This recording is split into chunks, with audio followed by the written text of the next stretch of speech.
আসসালামু আলাইকুম। প্রিয় দর্শক, অন্য মঞ্চের আলোচনায় আপনাদের সকলকে আমন্ত্রণ জানাচ্ছি।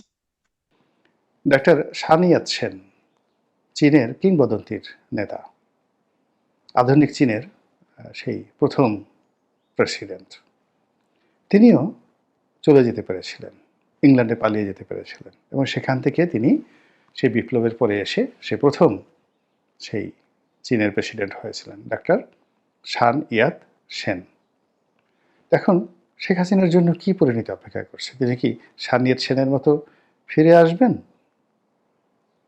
আবার নতুন করে সবকিছু ইতিহাস তৈরি করবেন, নাকি ইয়াসির আরাফাতের মতো, তার বাবার বন্ধু ইয়াসির আরাফাত যেভাবে তার বিরুদ্ধে মৃত্যুদণ্ড জারি হয়েছিল, তিনি সেই মৃত্যুদণ্ড মাথায় নিয়ে সেই ফিলিস্তিনের অভিসংবাদিত নেতা হয়েছিলেন, নেতা হয়ে ফিরে এসেছিলেন, রাষ্ট্র ক্ষমতায় পেয়েছিলেন এবং নোবেল পুরস্কার পেয়েছিলেন।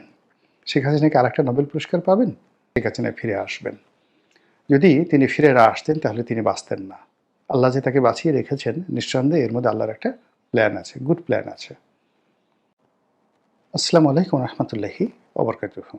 সম্মানিত দর্শক, আজকের এই ভিডিওটি বাংলাদেশের সাবেক প্রধানমন্ত্রী শেখ হাসিনার আগামী দিনের রাজনীতি, ভবিষ্যৎ এবং পরিণতি নিয়ে ইতিহাসের আলোকে আলোচনা করার চেষ্টা করব। আপনারা জানেন যে মানুষের যে ভাগ্য, এটির চারটি পরিণতি চারটি ডাইমেনশনে হয়ে থাকে, চতুষ্কোণে হয়ে থাকে। কিছু মানুষ রয়েছে জন্মগতভাবে তারা রাজাবাদশাহ হয়ে জন্ম নেয়। আপনি যত চেষ্টা করেন, এখন চেষ্টা করলে কি আপনি সেই সৌদি আরবের রাজপরিবারের সদস্য হতে পারবেন? মোহাম্মদ বিন সালমান এখন যুবরাজ, তার সে 1000 গুণ ক্ষমতা আপনার থাকতে পারে, লেখাপড়া থাকতে পারে, প্রজ্ঞা মেধা যোগ্যতা থাকতে পারে, ধীশক্তি থাকতে পারে, কিন্তু আপনি কি সৌদি আরবের যুবরাজ হতে পারবেন? কিংবা বাকিংহাম প্যালেসে এখন যিনি রাজা হিসেবে আছেন, কিং হিসেবে আছেন, চার্লস, তিনি বা তার পুত্র উইলিয়াম, তার মতো কি আপনি হতে পারবেন? নিয়তি আপনাকে সেই জায়গাটা থেকেই যেতে দিচ্ছে। তাহলে বোঝার চেষ্টা করুন, জন্ম আপনাকে অনেক কিছু নির্ধারণ করে দেয়। 2 নম্বর হলো যে আপনার যে ভৌগোলিক অবস্থান। আপনার জন্ম যদি ইউরোপে হয়, আমেরিকাতে হয়, আপনার জন্ম যদি জাপানে হয়, আপনার জন্ম যদি বাংলাদেশে হয়, উগান্ডাতে হয়, বুগান্ডাতে হয়, তাহলে আপনার সেই ভূখণ্ডগত কারণে, ভূমির কারণে, জলবায়ু আবহাওয়ার কারণে, প্রকৃতি এবং পরিবেশের কারণে আপনি যা কিছু অর্জন করেছেন, আপনার শরীর, গায়ের রং, চিন্তা চেতনা, সব কিছু এটা মৃত্যু পর্যন্ত আপনাকে ওই বৃত্তের বাইরে বেরোতে দেবে না। আপনি যত চেষ্টা করেন বাংলাদেশ বসে আপনি ফিদেল ক্যাস্ট্রো বা চে গুয়েভারা হতে পারবেন না। আপনি যত চেষ্টা করেন মিশরের মতো জায়গাতে বসে আপনি বঙ্গবন্ধু শেখ মুজিবুর রহমান হতে পারবেন না। আমাদের দেশে এখানে যেভাবে রঘু ডাকাত রয়েছে, এই রঘু ডাকাতের সঙ্গে আপনি জেমস বন্ডের কখনোই তুলনা করতে পারবেন না। আবার পাক ভারত উপমহাদেশে, বাংলাদেশে আপনি কোনোদিন একজন জেমস বন্ডকে বানাতে পারবেন না। এখানে জেমস বন্ড নামক কোনো চরিত্রকে যদি পুরনো ঢাকাতে ছেড়ে দেওয়া হয়, 1 ঘন্টার মধ্যে পুরনো ঢাকার পরাটা, বিরিয়ানি এগুলো খেয়ে পেট খারাপ হয়ে মরে যাবে, সঙ্গে সঙ্গে জেমস বন্ড মরে যাবে। এই হলো অবস্থা। আবার আমাদের দেশের সেই বিখ্যাত যে রানী ভবানী, ভবানী পাঠক, কিংবা ধরুন সেই যে রঘু ডাকাত, এদেরকে নিয়ে যদি আপনি ইটালিতে ছেড়ে দেন, 1 মিনিটের মধ্যে সে মরে যাবে সঙ্গে সঙ্গে। এই জন্য ভূগোল একটা বিরাট বিষয় মানুষের জীবনের জন্য। এরপর টাইম, সময়, অপরচুনিটি, সময় এবং সুযোগ, এই দুটো ছাড়া আপনার কোনো জ্ঞান, কোনো যোগ্যতা কখনো কাজে আসবে না। অনেক সফলতা কেবলমাত্র সময়ের কারণে ব্যর্থ হয়ে যায়, আর অনেক ব্যর্থতা কেবল সময়ের কারণে সফল হয়ে যায়। শেখ হাসিনার জন্য যেটি 2009 সনে সম্ভব ছিল, 12 সনে সম্ভব ছিল, সেটি 2025 সনে তার জন্য অসম্ভব হয়ে গিয়েছিল। তারেক রহমান সাহেবের জন্য 2024 সনের আগস্ট মাসের 15 তারিখ পর্যন্ত যে ইতিহাস রচনা করার তার সুযোগ ছিল, এটি এখন তিনি চেষ্টা করলেও পারবেন না। ফলে সময় একটা বিরাট ফ্যাক্টর। থার্ড হলো ইতিহাস, ট্র্যাডিশন, ঐতিহ্য, বংশক্রম, ক্রোমোজম, এই জিনিসগুলো আপনার ক্ষেত্রে কিভাবে কাজ করে।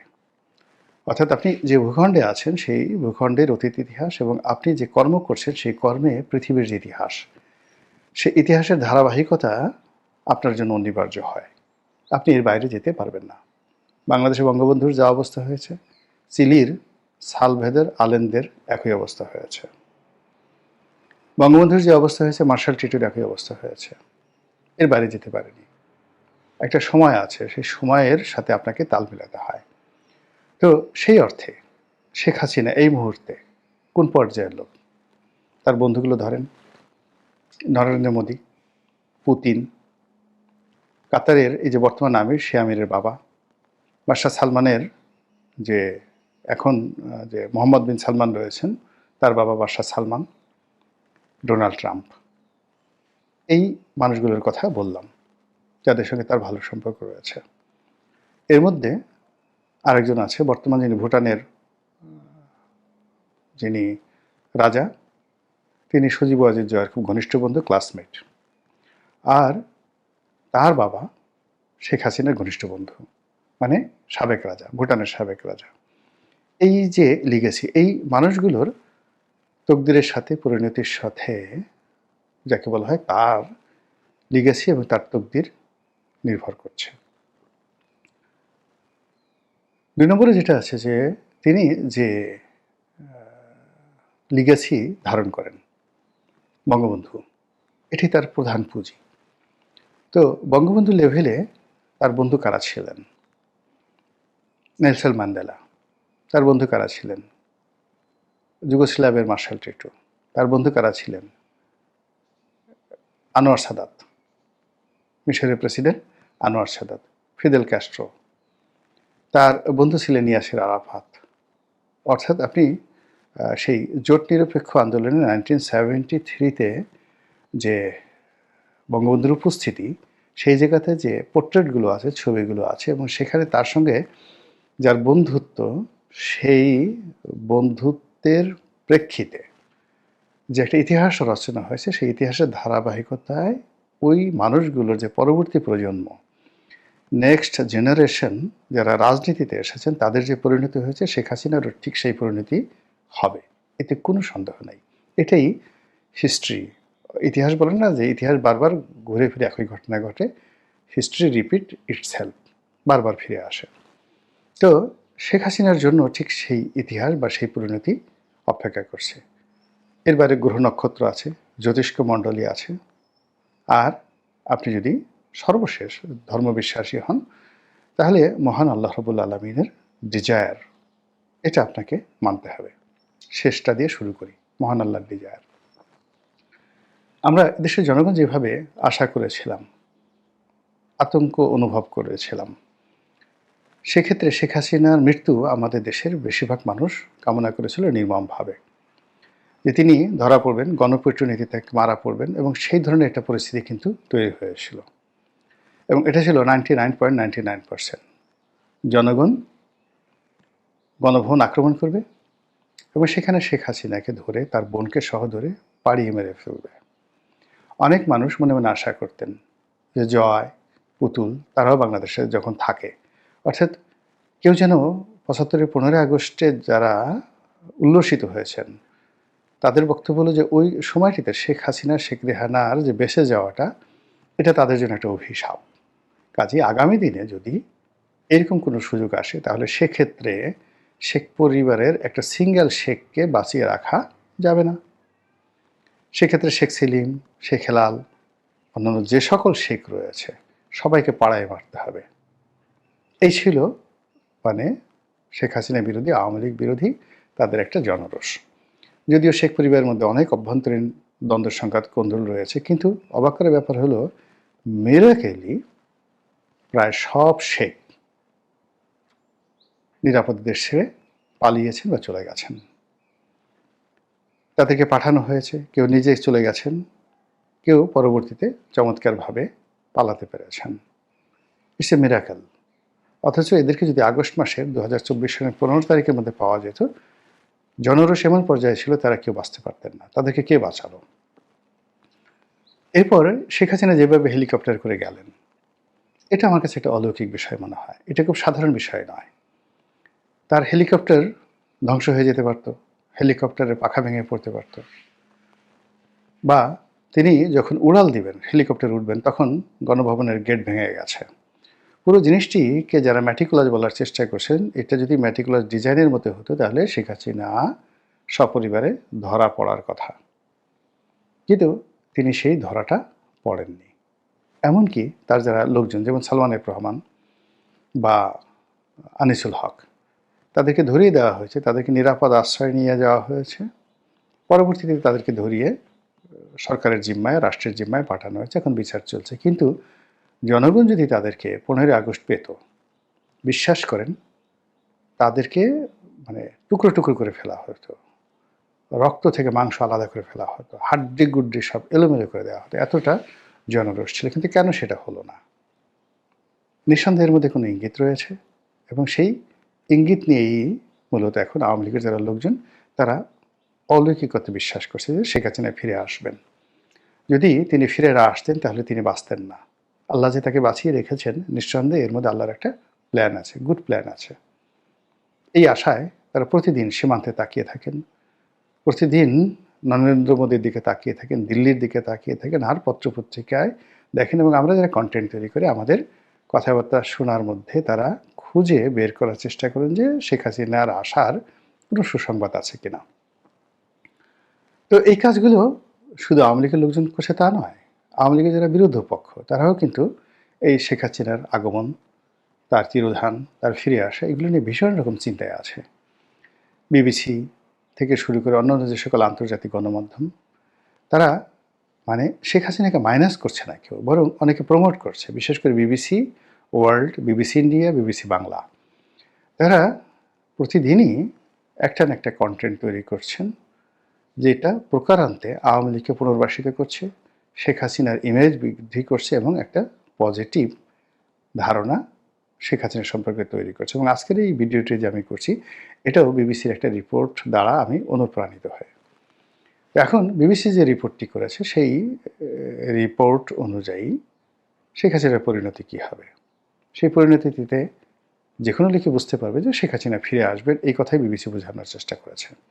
তারা খুব সুকৌশলে, যারা ক্ষমতাচ্যুত হয়েছে এবং যারা ধরা পড়েছেন, জনতার হাতে ধরা পড়েছেন, তারা সবাই ফাঁসিতে চড়েছেন।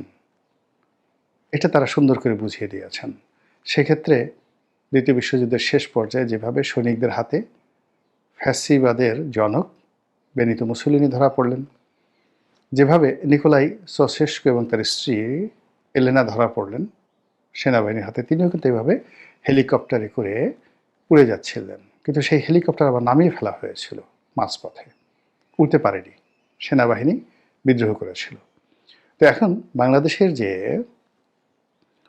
এরিয়া, সেই এরিয়ার মধ্যে শেখ হাসিনার হেলিকপ্টারটা একটা নির্দিষ্ট সময় পর্যন্ত ছিল, 2 ঘন্টা 2.5 ঘন্টা। আপনি যদি সীমান্ত এখান থেকে এয়ারপোর্ট পর্যন্ত তাকে যেতে হয়, কয় ঘন্টা সময় লেগেছে? ফ্লাইং টাইম, নামা, এবং সেখান থেকে সামরিক বিমানে চড়া, এবং সেখান থেকে আবার যাকে বলা হয় ভারতে যাওয়া। এই সময়টার মধ্যে যদি সেনা বিদ্রোহ হতো, এই সময়টার মধ্যে যদি কোনো রাজনৈতিক সিদ্ধান্ত হতো, তাহলে তাকে ফিরিয়ে আনা যেত। সেটা হয়নি। ফলে নিকোলাই চাউশেস্কু এলেনার ক্ষেত্রে যে ঘটনা ঘটছে, সেই ঘটনা শেখ হাসিনার ক্ষেত্রে ঘটেনি, আগামীতেও ঘটবে না। একইভাবে যে ঘটনা ঘটেছে সেই ফ্যাসিবাদের জনক, সেই ইতালির বেনিতো মুসোলিনির ক্ষেত্রে, সেটাও তার ক্ষেত্রে ঘটেনি, তিনি পালা থেকে ধরা পড়েননি। এভাবে বিবিসি আরও 10-12 জনের নাম বলেছে যারা ধরা পড়েছেন এবং মারা গেছেন। মানে সাদ্দাম ধরা পড়েছেন, মারা গেছেন, ফাঁসিতে চড়েছেন। তারপর গাদ্দাফি ধরা পড়েছেন, মারা পড়েছেন। কিন্তু যারা নিরাপদে চলে যেতে পেরেছেন, রেজা শাহ পাহলভি চলে যেতে পেরেছিলেন নিরাপদে। ডাক্তার সানি ইয়াতসেন, চীনের কিংবদন্তির নেতা, আধুনিক চীনের সেই প্রথম প্রেসিডেন্ট, তিনিও চলে যেতে পেরেছিলেন। ইংল্যান্ডে পালিয়ে যেতে পেরেছিলেন এবং সেখান থেকে তিনি সেই বিপ্লবের পরে এসে সে প্রথম সেই চীনের প্রেসিডেন্ট হয়েছিলেন, ডাক্তার শান ইয়াত সেন। এখন শেখ হাসিনার জন্য কি পরিণতি অপেক্ষা করছে? তিনি কি শান ইয়াত সেনের মতো ফিরে আসবেন, আবার নতুন করে সবকিছু ইতিহাস তৈরি করবেন, নাকি ইয়াসির আরাফাতের মতো, তার বাবার বন্ধু ইয়াসির আরাফাত যেভাবে তার বিরুদ্ধে মৃত্যুদণ্ড জারি হয়েছিল, তিনি সেই মৃত্যুদণ্ড মাথায় নিয়ে সেই ফিলিস্তিনের অভিসংবাদিত নেতা হয়েছিলেন, নেতা হয়ে ফিরে এসেছিলেন, রাষ্ট্র ক্ষমতায় পেয়েছিলেন এবং নোবেল পুরস্কার পেয়েছিলেন। শেখ হাসিনা কি আরেকটা নোবেল পুরস্কার পাবেন? আমি বলতে পারি না, বিবিসিকে জিজ্ঞাসা করেন। মহান আল্লাহ আমাদের সবাইকে হেদায়েত দান করুন। আসসালামু আলাইকুম রহমতুল্লাহি ওয়া বারাকাতুহু।